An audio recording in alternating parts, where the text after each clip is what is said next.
بالله من الشيطان الرجيم. بسم الله الرحمن الرحيم. إن الذين كفروا لن تغني عنهم أموالهم ولا أولادهم من الله شيئا وأولئك أصحاب النار هم فيها خالدون. مثل ما ينفقون في هذه الحياة الدنيا كمثل ريح فيها صر أصابت حرث قوم ظلموا أنفسهم فأهلكت وما ظلمهم الله ولكن أنفسهم يظلمون. يا أيها الذين آمنوا لا تتخذوا بطانة من دونكم لا يألونكم خبالا ودوا ما عنتم قد بدت البغضاء من أفواههم وما تخفي صدورهم أكبر قد بينا لكم الآيات إن كنتم تعقلون. صدق الله العظيم. إن الذين كفروا لن تغني عنهم أموالهم ولا أولادهم من الله شيئا. بے شک منکر لوگوں کے لیے نہ ان کا مال نہ ان کی اولاد اللہ کی پکڑ اللہ کے مقابلے میں کچھ کام آئے. وَأُولَئِكَ أَصْحَابُ النَّارِ، وہی لوگ جہنمی ہیں، آگ والے ہیں، ہمیشہ اس میں رہیں گے. مَثَلُ مَا يُنْفِقُونَ فِي هَذِهِ الْحَيَاةِ الدُّنْيَا، منکروں کی مثال جو لوگ اس دنیا کی زندگی کے لیے خرچ کرتے ہیں جو کچھ ایسی ہے جیسے ایک تیز سرد ہوا ہو جو کھیتی میں لگ جائے، ایسی قوم کی کھیتی جو گنہگار لوگ اور اس کو برباد کر دیں. وما ظلمهم اللہ، اللہ تعالیٰ اپنے بندوں پر ظلم نہیں کرتا ہے لیکن خود لوگ اپنے لیے ظلم اختیار کرتے ہیں. بھائیو بزرگو، اس سے پہلی جو آیات گزری تھی اس میں اللہ تعالیٰ نے فرمایا تھا کہ بعض منکرین اور جو اسلام اور ایمان نہیں لائے ان میں سے سب خراب نہیں ہوتے بلکہ کچھ لوگ اچھے بھی ہوتے ہیں، اچھے کام بھی کرتے ہیں اور ان میں اچھائیاں بھی ہوتی ہیں اور جب وہ اچھائیوں کی طرف آتے ہیں تو پھر وہ ایمان کو قبول کر لیتے ہیں. اس کی بہت ساری مثالیں تھیں. میں نے پہلی مجلس میں 2 صحابی کا مثال دیا تھا.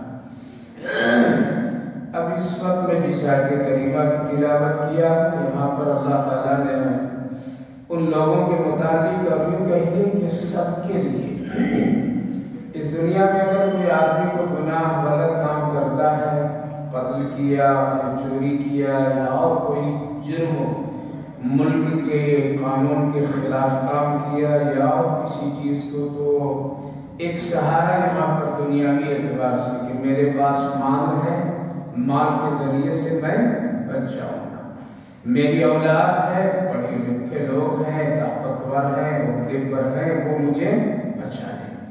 یہ 2 چیزوں پر پہلی نظر پڑتی ہے کہ میں طاقت والا ہوں، میری اولاد ہے، میرے پشتر میرے بچے ہیں اور بڑے بڑے عہدے پر ہیں، پڑھے لکھے لوگ ہیں، ان کی بڑی شہرت ہے، لہذا ہم پکڑے نہیں جائیں گے. ہمارا جرم اگر ثابت ہو گیا تو ہم بچا جائیں گے. دوسری نظر یہ ہوتی ہے کہ اگر ہم پکڑے بھی گئے اور ہمارا جرم ثابت ہو گیا، میرے پاس اتنا مال ہے کہ ہم مال دے کر کے اپنے آپ کو کیا کریں گے. اور آج یہی کھیل دنیا میں چل رہا ہے جس کی وجہ سے انصاف نہیں مل پاتا ہے. جس کی وجہ سے حق والے کو حق نہیں مل پاتا ہے. حق والا ترستا اور دیکھتا رہ جاتا ہے، لیکن ایک مجرم پیسے کے بلبوتے، رشوت کے بلبوتے اور اپنے آل اولاد، تعلقات، حسب و رسوخ کی بنیاد پر وہ کیا کرتا ہے؟ بچ جاتا ہے اور بری ہو جاتا ہے، اور پھر وہ سمجھتا ہے کہ ہم کامیاب ہو گئے. لیکن آخرت میں یہ دونوں چیزیں نہیں چلے گی. آخرت میں یہ دونوں چیزیں نہیں چلے گی کہ اگر یہاں کوئی گمان کر بیٹھے کہ ہم یہ جو جرم کر رکھے ہیں اور آخرت میں بھی اگر میرے لیے کچھ پکڑ دھکڑ کا مسئلہ ہوگا، حساب کتاب ہوگا، کسی جرم میں ہم سزا یافتہ ہو جائیں گے تو ہم اپنے مال دے کر کے اللہ سے کچھ معاملہ کر لیں گے، یا پھر ہمارے جو آل اولاد ہیں، پڑھے لکھے لوگ ہیں، بڑے عہدے پر ہیں، ایماندار ہیں، ان سب کو پیش کر کے ہم اپنے آپ کو نہیں، نہ مال نہ آل اولاد، بلکہ وہاں جو کام آئے گی وہ نیکی. اگر نیک اولاد ہے تب تو کام آ سکتا. اگر آپ نے مال اچھا کمایا ہے اور اچھا خرچ کیا ہے، یعنی حلال طریقے سے کمایا اور حلال طریقے سے اس کو خرچ کیا، تو یہ مال بھی بخشش کا ذریعہ. لیکن اگر ان دونوں کاموں کو غلط طریقے سے اس دنیا میں استعمال کیے ہوئے تو پھر یہ آل اولاد بھی کام نہیں آئے گی اور ساتھ ساتھ مال سے بھی کوئی آدمی بچ نہیں سکتا ہے. لہذا اللہ نے صاف فرما دیا کہ جو لوگ منکر، کافر اور جو لوگ بھی اس طرح کے عمل سے اگر مجرم پائے جائیں گے تو پھر ان کا نہ مال کام آئے گا اور نہ اولاد کام آئے گے اللہ کے عذاب سے بچنے میں. لہذا ان دونوں چیزوں پر انسان کو بڑا فخر ہوتا ہے. قرآن کریم میں اللہ رب العالمین نے فرمایا انسان بوڑھا ہو جاتا ہے لیکن ان دو چیزوں پر بڑا فخر کیا کرتا ہے، ایک مال پر اور ایک اولاد پر. ہم نے اتنا کمایا، دیکھو ہم نے اتنا جمع کر دیا، دیکھو ہم نے اتنا خریدا، اتنا بنایا، دیکھو میری اولاد کیسی ہے، میرا بیٹا کہاں ہے، میری بیٹیاں کہاں ہے، کیسے عہدے پر ہیں، کتنی تجارتیں کر رہے ہیں. اس پر بڑھاپے میں کیا کرتے ہیں لوگ؟ فخر کرتے ہیں. اعلموا انما الحیات الدنیا زینت. اللہ تعالیٰ نے فرما دیا 27ویں جز میں کہ لوگ مال اور اولاد کو ہم نے تمہارے لیے زینت بنائی ہے، اور زینت تمہارے لیے ہمیشہ نہیں ہے، اس لیے اس پر فخر مت کیا کرو. لہذا آخری عمر میں بڑھاپے کی حالت میں انسان ان دو چیزوں پر بہت فخر کرتا ہے. تو اللہ تعالیٰ نے ان دونوں چیزوں کو ذہنوں سے نکال کر کے بتا دیا کہ اگر تم اس پر فخر کر کے اگر آخرت خراب کر لو گے تو یہ دونوں کام نہیں آنے والے، اور اگر ان دونوں کو صحیح استعمال کر لیا تو پھر کام آئیں گے. اور حدیث پاک میں کہ نیک صالح اولاد اپنے ماں باپ کے لیے بخشش، مغفرت، سفارش کا ذریعہ بنے گی، اور مال اور اولاد بھی اس کے ذریعے سے اللہ رب العالمین بخشش مغفرت فرماتا ہے، اور مال کے ذریعے سے بھی اللہ رب العالمین بہتوں کو جنت عطا فرمائے گا. تو میرے بھائی بزرگوں استعمال پر ہے، اس کا استعمال کے اوپر ہے کہ یہ ہم لائے کیسے، خرچ کیے کیسے، ہم اپنے آل اولاد کے لیے ایمانی اور آخرت کی فکر کیسے کیے. اس لیے اس وقت میں پورا ہمارا ذہن دنیا کی طرف سے بس یہ ہو جائے، یہ ہو جائے، لیکن آخرت کے اعتبار سے اپنے اولاد کی فکر نہیں کرتے ہیں. تو اللہ تعالیٰ صاحب فرمائے کہ یہ تمہارے بچا نہیں سکے. قوم عاد اور قوم سمود کا یہی خیال تھا اور یہی کہا کرتے تھے وہ لوگ کہ میرے پاس مال ہے، میری اولادیں دیکھو کیسی ہے، اگر اللہ کا عذاب بھی آئے گا اپنے مال سے بچ جائیں گے، آپ ہم کو مت ڈرائیے مسئلہ.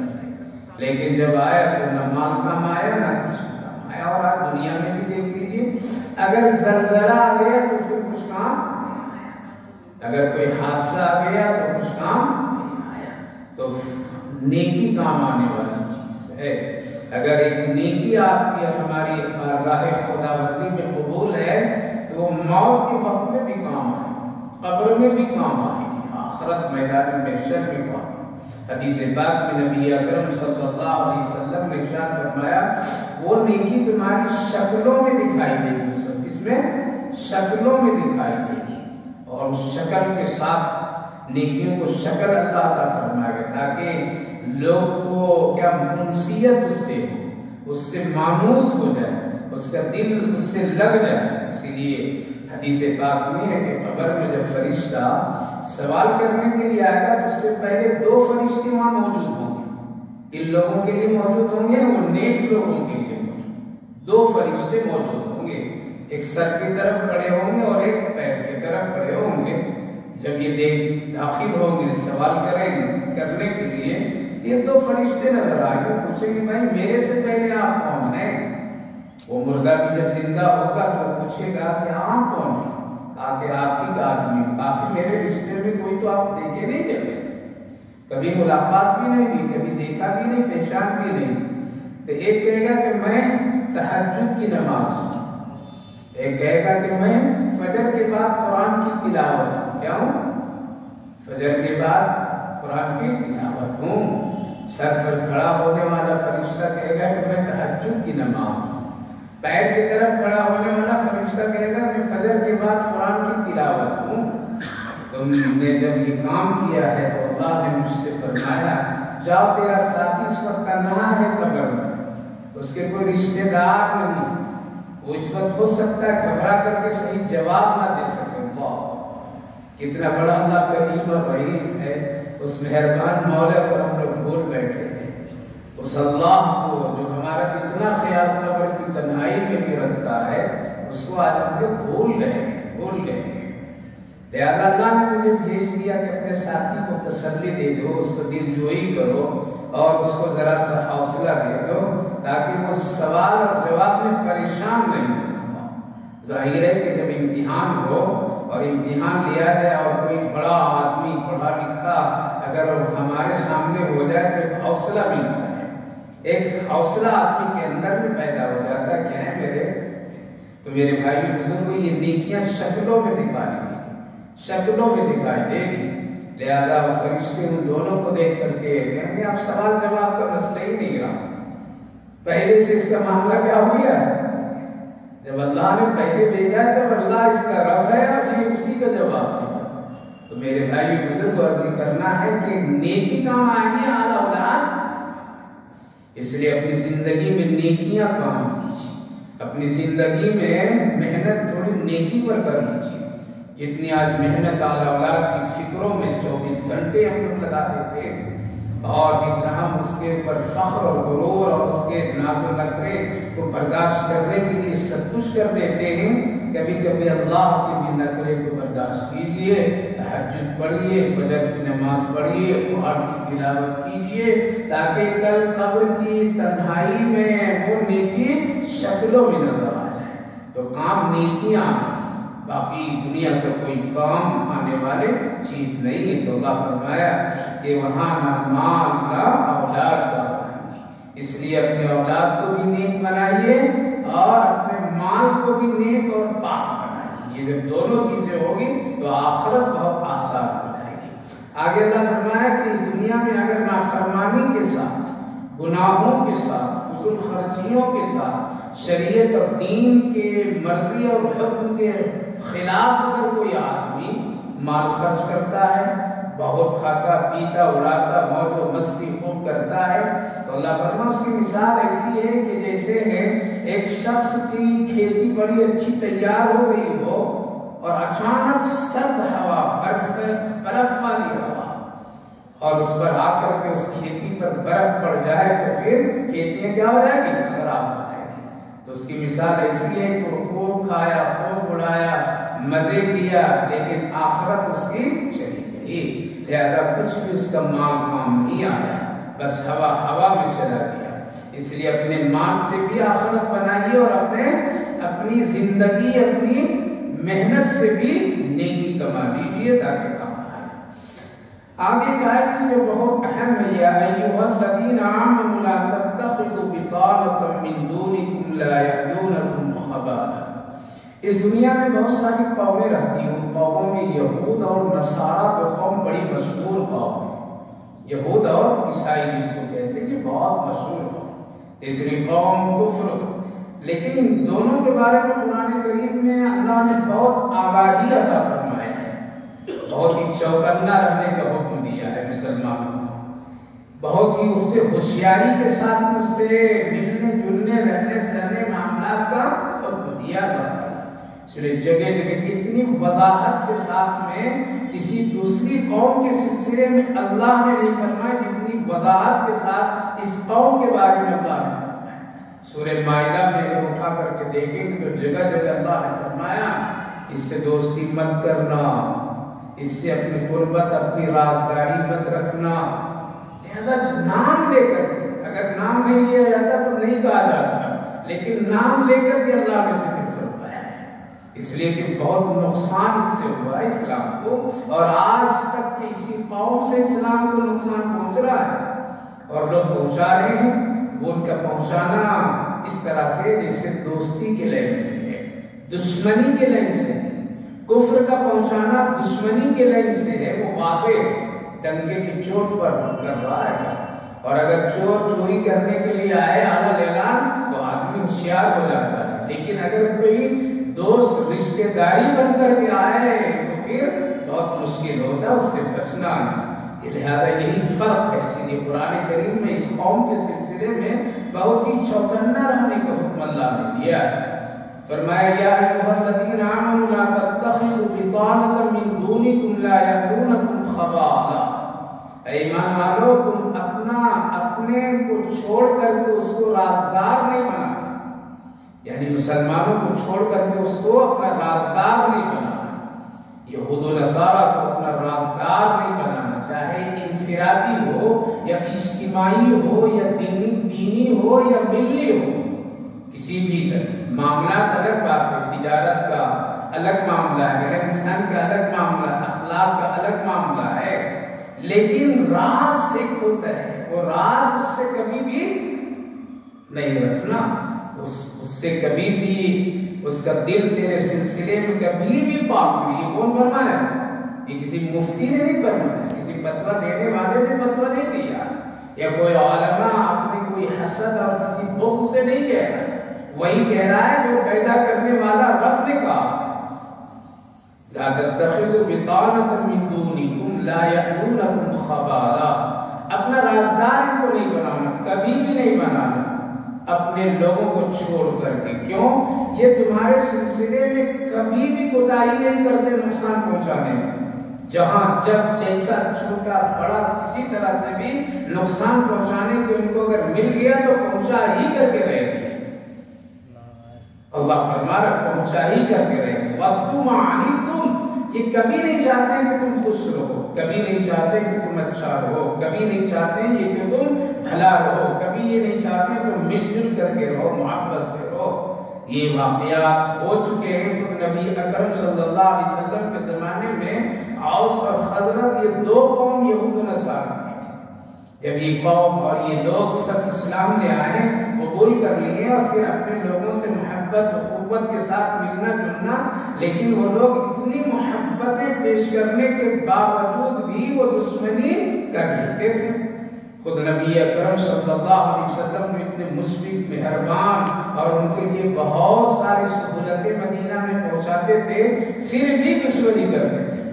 اور واقعہ بہت مشہور ہے کہ ایک مرتبہ نبی اکرم صلی اللہ علیہ وسلم سے آ کر کے لوگ بڑی محبت میں پیش کی کہ اللہ کے رسول، ہم پورا علاقہ، پوری بستی، پورے قبیلے کے لوگ ہم اسلام قبول کرنا چاہتے ہیں، لیکن شرط یہ ہے کہ آپ ہمارے محلے میں آ جائیے۔ اس لیے کچھ ایسے بزرگ لوگ ہیں، بوڑھے لوگ ہیں، معذور لوگ ہیں، وہ یہاں تک نہیں آ سکتے ہیں، اگر آپ وہاں تک آ جائیں تو سب کے سب کلمہ پڑھ لیں۔ نبی اکرم صلی اللہ علیہ وسلم تشریف لے گئے۔ حضرت عمر رضی اللہ عنہ کو ذرا احساس ہوا تو آپ نے فرمایا کہ اللہ کے رسول مت جائیے، لوگ کچھ دھوکہ کر دیں۔ اللہ نے بڑی بصارت دی تھی اور بڑی بصیرت کے ساتھ وہ کہہ دیتے تھے، ہونے والے کام کو اللہ نے پہلے کہلوا دیتے تھے۔ اس لیے بسا اوقات کہا کرتے تھے اگر اللہ کا عذاب آ جاتا تو پھر عمر کے سوا کوئی نہیں بچ سکتا تھا، اتنے پختگی ان کی رائے میں ہوتی تھی۔ لیکن اللہ کے رسول صلی اللہ علیہ وسلم تشریف لے گئے کہ نہیں ہو سکتا، ایمان پورے لوگ لے آئے اور یہ میرا مقصد ہے۔ آپ جا رہے ہیں، حضرت جبریل علیہ السلام بیچ راستے میں آئے اور آپ سے فرمایا اللہ کے رسول مت جائیے، واپس ہو جائیے۔ حضرت عمر کی رائے پر اللہ نے واپس ہو گئے، یہ لوگ پریشان ہو گئے، واپسی کا کیا مسئلہ ہے؟ جبریل کہا کہ اللہ کے رسول ان لوگوں کے دل میں ایک بڑی خفیہ دشمنی ہے، اور وہ یہ ہے کہ یہ لوگ جہاں آپ کو بیٹھاتے وہ دیوار بڑی کمزور دیوار ہے، اور ان سب کا یہ ارادہ تھا کہ اس دیوار کے ٹیک میں بیٹھائیں گے محمد صلی اللہ علیہ وسلم کو، اور پیچھے سے ہلکے سے دھکا دے کر کے دیوار محمد پر گرا دیں گے، اور اس میں وہ دب جائے گی نعوذ باللہ، اور پھر ان کی موت ہو جائے گی، قصہ ختم ہو جائے گا۔ یہ ان کا ارادہ اور اندر دل کی کیفیت ان کی یہ تھی، اور یہ کام اللہ کو معلوم ہو گیا، اس لیے آپ کو واپسی کا حکم دیا گیا ہے۔ تو میرے بھائی بزرگ ہو جو اتنے محسن ہو، ہمارا آپ کا معاملہ چھوڑیے آج کے لوگوں کے، ہم بھی خراب، وہ بھی خراب، کوئی بھی، سب کا دل پاک نہیں، لیکن پیارے نبی کا دل تو پاک تھا، محسن تھے، ہمدرد تھے، آپ اپنے امت کے لیے بہت درد دل میں رکھا کرتے تھے، اس کے باوجود بھی آپ کے ساتھ ایسا خفیہ دھوکہ کرنے کے لیے لوگ تیار ہیں۔ تو سوچئے کہ ہمارے اور آپ کے ساتھ کیا ہوگا۔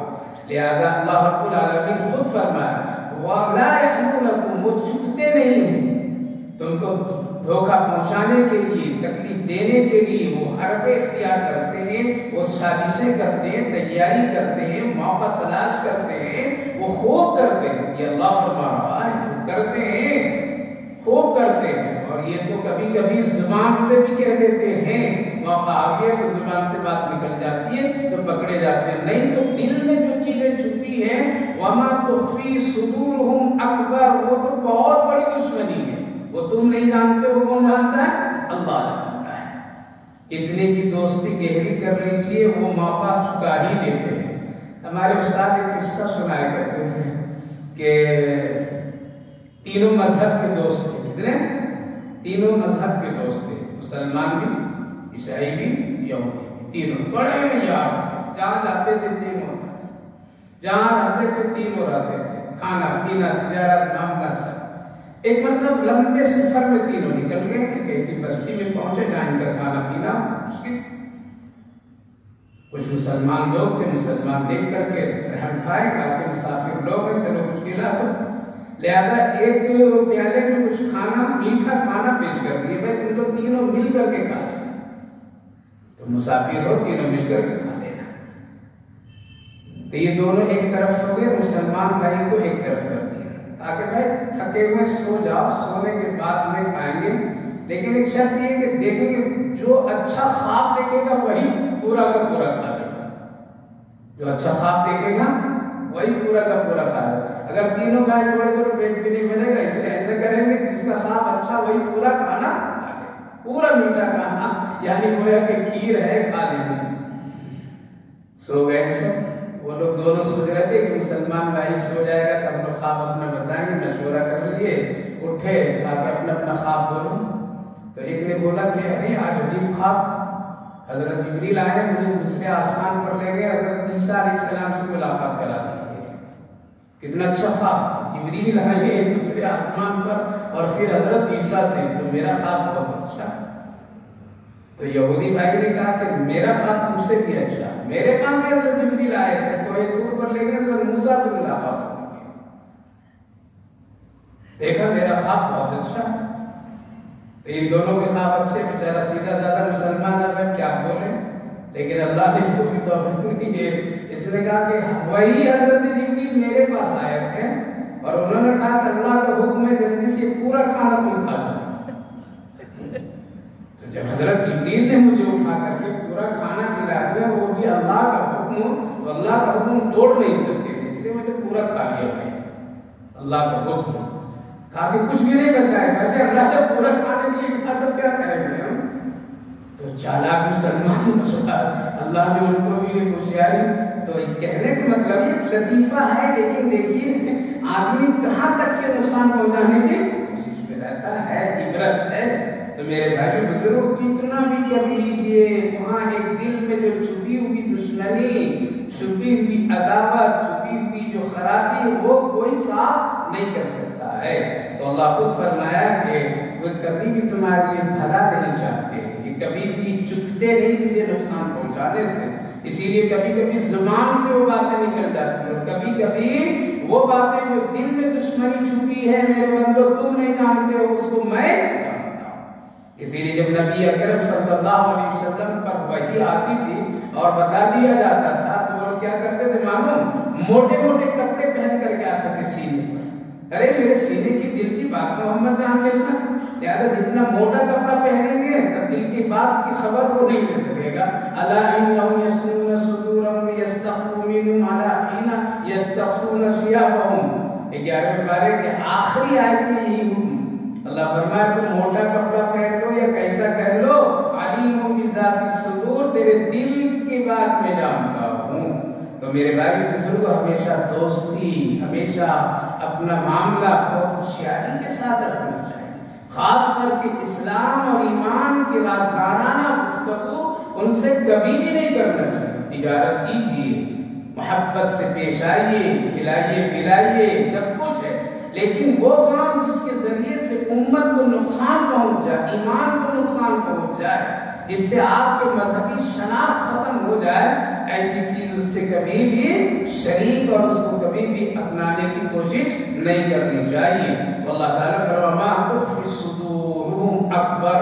جو دل کی دشمنی ہے جو دل میں جو بغض چھپا ہوا ہے جو مسلمان اور ایمان کے سلسلے میں جتنا حسد ہے وہ چیز تو تم نہیں جانتے وہ میں جانتا ہوں بہت بڑی چیز ہے. قد بینا لکم الآیات ان کنتم تعقلون. اتنے حال اور احوال تمہارے سامنے پیش کر دیے اب اگر عقل ہے تو ہوشیار ہو جاؤ. کیا کرو؟ ہوشیار ہو جاؤ. اس کے باوجود بھی اگر نہیں تم ایمان اور یقین رکھا اور اسی طرح کا تو آؤ مرنے کے بعد تیرا میرا سب معاملہ کیا ہو جائے گا؟ حل ہو جائے گا. ہاں انتم لا تحبونہم ولا یحبونکم وتؤمنون بالکتاب. پھر اللہ فرما رہا اور حقیقت کو بتا رہا ہے کہ یہ ان لوگوں سے تم تو محبت کرتے ہو لیکن یہ لوگ محبت نہیں کرتے. اس لیے نبی اکرم صلی اللہ علیہ وسلم مثال لیجیے کتنی محبت کر رہے ہیں تبھی تو آپ جا رہے ہیں. محبت ہے تبھی تو کوئی آتا ہے تو بھی آپ اس کے ساتھ اچھا سلوک کرتے ہیں آپ اس کے لیے خیر کی دعائیں مانگتے ہیں آپ اس کو اپنے محفل اور مجلس میں بیٹھاتے ہیں آپ اس کے سلسلے میں اچھا خیال رکھتے ہیں. تو پتہ یہ چلا کہ صحابہ محبت کرتے تھے مسلمان محبت کرتے تھے. اللہ فرمائے تم تو محبت کرتے ہو ولا یحبونکم لیکن یہ تم سے محبت نہیں کرتے. وتؤمنون بالکتاب کلہ اور تم ساری کتابوں پر ایمان والو ایمان رکھتے ہو. ہم لوگ ساری کتاب پر ایمان رکھتے ہیں. آسمانی کتاب کتنی ہے؟ 4. توریت زبور انجیل سب کو ہم لوگ مانتے ہیں کہ یہ آسمانی کتاب ہے یہ اللہ کی کتاب ہے. قرآن کی 4 کتابیں ہیں لیکن ان سے جا کے پوچھئے قرآن پر ایمان رکھتے ہیں ایمان مانتے ہیں نہیں مانتے. تو اللہ فرمایا تم ساری کتابوں پر ایمان رکھتے ہو لیکن وہ لوگ تیری کتاب پر ایمان نہیں رکھتے ہیں. ولا يحبونكم تؤمنون بالكتاب واذا لقوكم قالوا آمنا. جب تم سے یہ ملیں گے تو کہیں گے ہم بھی بہت اچھے ہیں. کیا ہے؟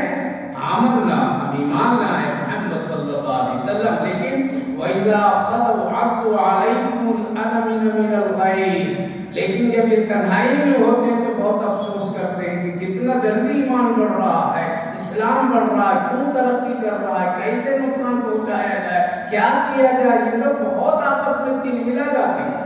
اور آج بھی دنیا ہماری غربت سے پریشان نہیں ہماری ایمانداری سے پریشان نہیں ہماری تعلیم کو سے فکر نہیں. فکر صرف ایک ہی ہے کہ اسلام اتنی تیزی سے کیوں بڑھ رہا ہے مسجدیں ان کی اتنی تیزی سے کیوں بن رہی ہے مدرسے پر اتنی پابندی لگانے کے باوجود بھی اتنے حفاظ اتنے علماء کیوں پیدا ہو رہے ہیں. ان کو یہ مسئلہ پریشان ہے اور کچھ نہیں پریشان ہے. ان کو ہمارے حیا اور پردے سے کوئی تعلق نہیں ہے. ان کو صرف پریشانی یہی ہے کہ مسلمان اتنے خوشحال سے کیوں اتنے دباؤ کے باوجود. لہذا اگر اتنے دباؤ کسی مذہب پر ڈالا گیا ہوتا اور اتنا کسی کو ستایا گیا ہوتا تو کب کے کب ختم ہو گئے ہوتے. لیکن جہاں 20-25 سال نہیں 50 سال تک کے اور آج تک کے بم گرائے جا رہے ہیں وہاں بھی حافظ قرآن عالم دین آج بھی پیدا ہو گئے. یہ کیا ہے اسلام ہے؟ اسی سے لوگ پریشان ہیں اور کسی چیز سے پریشان ہیں. آپ کی اور ہماری تعلیم سے نہیں ہماری تجارت کاروبار سے نہیں. یہ ہیلا بہانہ ہے لیکن کیا ہے اصل وجہ یہ کہ اسلام اتنی تیزی سے کیوں بڑھ رہا ہے. اسلام کو ایک قریب ہو جانے سے اچھے لوگ اس کو قبول کرنے کے لیے تیار کیوں ہو جا رہے ہیں. تو میرے بھائی بزرگ دنیا کا اگر سروے کیا جائے تو دیکھ لیجیے کیا حال ہے؟ اسلام کو جتنا دباؤ گے اتنے اسلام پھیلے گا. یہ شجرہ ایسا ہے، یہ کام ایسا ہے، یہ اللہ کا جلایا ہوا چراغ ہے جس کو کوئی بجھا نہیں سکتا ہے. تو اللہ تعالیٰ فرمایا کہ یہ تنہائی میں ہوتے تو بہت پریشان ہوتے ہیں، یہ اپنے آپ کو غصے میں اور اپنی پریشانیوں میں انگلیوں کو منہ میں ڈال کر کے کاٹ لیتے ہیں کہ اتنی تیزی سے کیوں ایسا ہو رہا ہے. اگر اتنا مال سرمایا، دارالعلوم دیوبند میں ایک مرتبہ اسی طرح کے لوگ آئے تھے اور وہاں حفظ پڑھنے والے بچوں کو جب دیکھے تو بچے حفظ قرآن کے لیے پڑھ رہے تھے اور ہل ہل کر کے پڑھ رہے تھے، اور ایک چٹائی پر بیٹھ کر پوچھا گیا استاد سے یہ کیا کر رہے ہیں؟ قرآن کریم پڑھ رہے ہیں. کیا پڑھ رہے ہیں؟ حفظ کر رہے ہیں. حفظ کا کیا مطلب؟ یہ مطلب اس کا سورہ فاتحہ سے والناس تک کی کسی سے آپ پوچھ لیجئے، زیر زبر پیش نقطے میں کوئی فرق نہیں بتایا، اتنا یہ قرآن کو یاد کر رہے ہیں.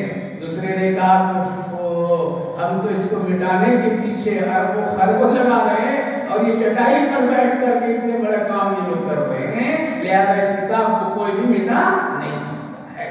جلانے دیجیے، جلا رہا ہے، ہمارا کام پڑھنا ہے، ہمارا کام سنانا ہے، ہمارا کام سننا ہے.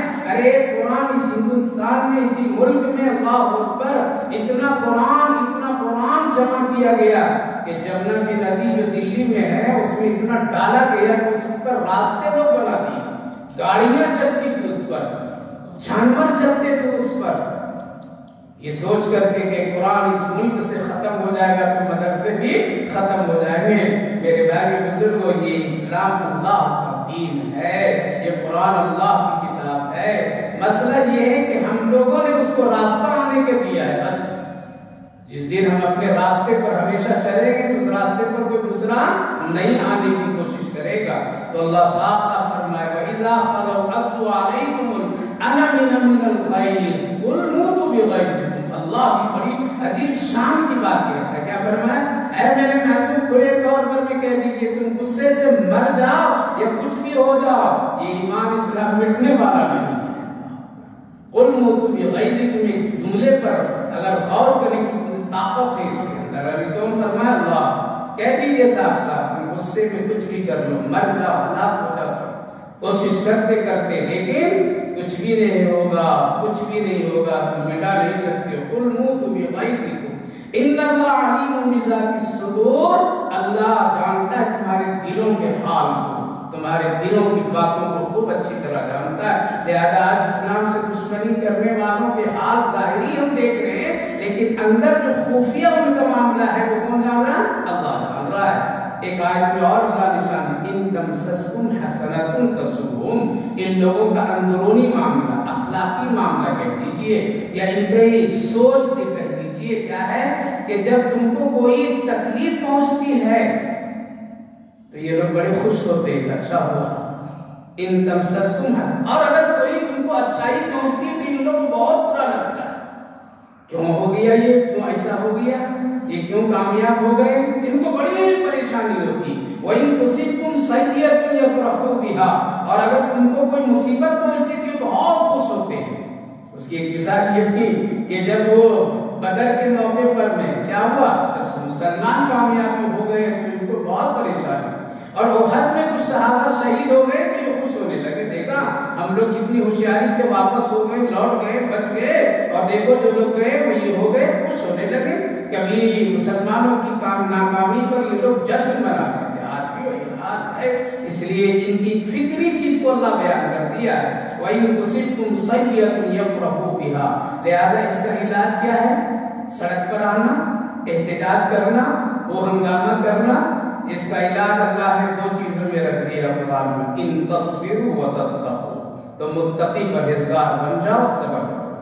یعنی تم اللہ سے اپنے معاملہ طے کرو، تم اپنے ایمانی قوت میں اللہ سے اپنے تعلق کرو، جو اللہ حکم دیا وہ کام کرو اور صبر کرو. نمٹنے والا کون؟ اللہ ہے. اور اگر تم تقوی نہیں اختیار کرو گے، گناہ کرو گے، بدکاریاں کرو گے، زناکاری کرو گے اور فلا گناہوں میں، تو تقوی نہیں تو پھر اللہ کی مدد کی نہیں. جب مدد نہیں ہوگی تو پھر کامیاب مسلمان کبھی بھی نہیں ہو سکتا ہے. اس لیے اس کا علاج کوئی ان تصبروا وتتقوا. آج جتنے مسائل ہمارے اور آپ کے سامنے سنائے جا ہم دین پر چلنا شروع کر دیں تو اپنے آپ سارے قانون گھڑے کے گھڑے رہ جائیں گے. لیکن ہم تو پہلے ہی سے طے کر چکے ہیں کہ ہم نہیں چلیں گے اسلام پر, ہم نہیں شادی بیاہ کریں گے سنت کے مطابق, ہم نہیں رہنا سہنا کریں گے اسلام کے مطابق, قرآن کے مطابق. ہمارا فیصلہ دعوت قضا میں نہیں ہوگا, ہمارا فیصلہ کہاں ہوگا؟ وہاں ہوگا. جب ہم پہلے سے طے کر چکے ہیں تو اب ہنگامہ کرنے کی بے سود ہے. اس لیے ہم لوگ پہلے دین پر خود چلے مضبوطی سے, تو پھر کوئی ہمارے کام میں دخل نہیں دینے کی اس کی طاقت ہوگی. اس لیے دو چیزیں, ایک صبر کیجیے اور تقویٰ. لیکن صبر اور تقویٰ کے لیے صرف اتنے نہیں ہیں کہ ہاتھ کھڑے بھی بیٹھ جائے. صحابہ میں یہ دونوں چیزیں تھیں, ان میں صبر بھی ہے اور تقویٰ بھی ہے. لیکن ساتھ ساتھ بدر کے میدان بھی ہے, احد کا میدان بھی ہے, غزوہ تبوک بھی ہے, غزوہ خندق بھی ہے, یہ محنت بھی ہے. اس لیے ایسا نہیں ہے ہم صبر کر رہے ہیں مار کے چلے جاؤ, نہیں. اب ایمان کا ایک حصہ کیا ہے؟ بدر بھی ہے. ایمان کا ایک حصہ غزوہ احد بھی ہے. ایمان کا ایک حصہ غزوہ تبوک بھی ہے. ایمان کا ایک حصہ غزوہ خندق بھی ہے. ایمان کا ایک حصہ دین کے کام لے کر کے پھیلنے اور پھیلانے کا بھی ہے. تو یہ سب کچھ کرنا پڑے گا صبر اور تقوی کے ساتھ میں, تب کہیں آدمی کامیابی کی طرف پہنچے گا. تو فرمایا وَإِن تَصْبِرُوا وَتَتَّقُوا لَا يَضُرُّكُمْ كَيْدُهُمْ. اللہ خود فرمایا ان کی تدبیریں تمہیں نقصان نہیں پہنچا سکتی. کتنی تدبیریں کر لے کچھ نہیں کر سکتی. مرنا جینا تو سب لوگوں کا ہے, وہ بھی مرتے ہیں, یہ بھی مرتے ہیں, سب کا مرنا. دنیا میں جو آیا ہے دنیا سے اس کو جانا ہے, جانے کی شکل الگ الگ ہے. کوئی بیمار ہو کر کے مرے گا, کوئی خوش ہو کر کے مرے گا, کوئی ہوا میں مرے گا, کوئی پانی میں مرے گا, لیکن مرنا ہے. کوئی لڑ جھگڑ کر کے مرے گا, مرنا ہے سب کو. تو اللہ فرمایا لا یضرکم کیدہم, ان کی تدبیریں تم کو نقصان نہیں پہنچا سکے گی اگر تمہارے اندر دو چیزیں ہو جائیں, ایک تقویٰ اور ایک صبر. ہمارے پاس دونوں چیزیں نہیں ہیں, نہ تقوی والے ہم لوگ ہیں نہ صبر والے ہم لوگ ہیں. میدان میں خالی ہاتھ گھوڑا دوڑا رہے ہیں, اس لیے کامیابی نہیں ہو رہی. مسجدیں خالی کر کے, سڑک کو آباد کر کے کبھی اللہ کی مدد کوئی حاصل نہیں کر سکتا ہے.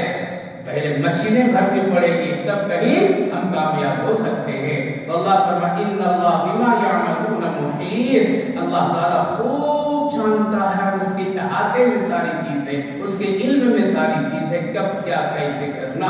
خلاصہ یہ ہے دوستی سمجھ کر کے کرنا چاہیے, دوستی سمجھ بوجھ کر کے کرنا چاہیے. سب کے پاس ہاتھ نہیں پھیلا دینا چاہیے, سب کو گلے سے نہیں مل لینا چاہیے. ہمدردی میں اپنے راز کی باتیں نہیں بتا دینا چاہیے. دوسری بات میرے بھائی بزرگوں, اگر اللہ کی مرضی کے مطابق مال اور اولاد کا استعمال کریں گے آخرت کے لیے کامیابی, ورنہ نقصان ہی نقصان. تیسری بات یہ ہے کہ آج دنیا میں جو ہمارے اسلام کے ایمان کے خلاف ہیں وہ صرف کلمہ لا الہ الا اللہ محمد رسول اللہ کی بنیاد سے ہے, اس سے ان کو یہ ہے اور کچھ بھی نہیں. لیکن اگر ہم لوگ دو چیزیں اختیار کر لیں, ایک محنت اور ایک صبر اور تقویٰ, تو اللہ کا یہ حکم ہے صبر اور تقویٰ, متقی بنیے, نیک بنیے, اچھے بنیے, انشاءاللہ کامیابی کامیابی ہے.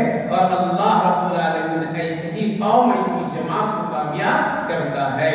آگے اس کی پوری مثال آ رہی ہے غزوہ بدر کی, جنگ بدر کی اور جنگ احد کی. کہ اگر تم کو شک ہے کہ ہم کامیاب نہیں کیے تو آپ دیکھو احد میں دیکھو, بدر میں دیکھو, ہم تقوی اور صبر کی بنیاد پر میں کیسی کامیابی دی ہے. تو اللہ تعالیٰ نے یہاں سے ان آیتوں کو ذکر فرمایا ہے جس میں مسلمانوں کے لیے بڑی کامیابی اور حوصلے کی چیزیں ملتے ہیں. اللہ ہم سب کو سمجھ اور عمل کی توفیق نصیب فرمائے. اللہم صلی علی سیدنا نبینا حبیبنا مولانا محمد مبارک وسلم. اے اللہ ہم سب تیرے کمزور بندے ہیں, بہت کمزور ہیں, عمل میں, ایمان میں اور تمام عبادات میں بڑی سستی کاہلی سے ہم لوگ کرتے ہیں. اللہ اے اللہ تیری شان اور تیری دی ہوئی نعمتوں کی قدر نہیں کر پاتے ہیں اور اس حیثیت سے ہم سب آپ کو راضی نہیں کر پاتے ہیں. اللہ کو اپنا فضل فرما اور ہم سب کی چھوٹی بڑی عبادتوں کو اپنے فضل سے قبول فرما لیجیے. اللہ گناہوں کو معاف فرما دیجیے, حالات کو اپنے فضل سے دروس فرما دیجیے, حوصلہ عطا فرمائے, ایمانی قوت اور طاقت عطا فرمائے. اے اللہ جس طرح آپ نے فرمایا کہ ان کی تدبیروں سے مجھے نقصان نہیں، تو اللہ ہم سب کو ویسا ہی بنائیے اللہ، ان کی سازش، ان کے فتنے، دشمنوں اور تمام ان کی تدبیروں سے اللہ اسلام اور پیارے نبی صلی اللہ علیہ وسلم کی امت کو بچائے رکھیے یا ارحم الراحمین، اپنا خاص فضل فرمائیے، ہمارا مال، ہماری اولاد، ہماری جان سب اپنی مرضیات پر چلنے رہنے صحبت جینے کی توفیق نصیب فرمائیے۔ اے اللہ اس بابرکت مجلس کو بھی قبول فرمائیے، جو باتیں کہی گئی سنی گئی اس پر عمل کی توفیق نصیب فرمائیے، ہر ایک کی حاجت، ہر ایک کی ضرورت، ہر ایک کے معاملات کو آسان بنا دیجیے۔ اللہ دنیا اور آخرت میں بہتری عطا فرمائیے، اور جو بیمار ہم سب کو صحت اور عافیت عطا فرمائیے، صحت مندوں کو سلامتی نصیب فرمائیے، جو لوگ دنیا سے جا چکے ہیں ان سب کی بخشش و مغفرت فرمائیے، ہماری دعاؤں کو اپنے فضل و کرم رحمتوں سے قبول فرمائیے۔ صلی اللہ علیہ نبی وعلی آلہ وسلم، سبحان ربک رب العزت عما یصفون، وسلام علی المرسلین، والحمد للہ۔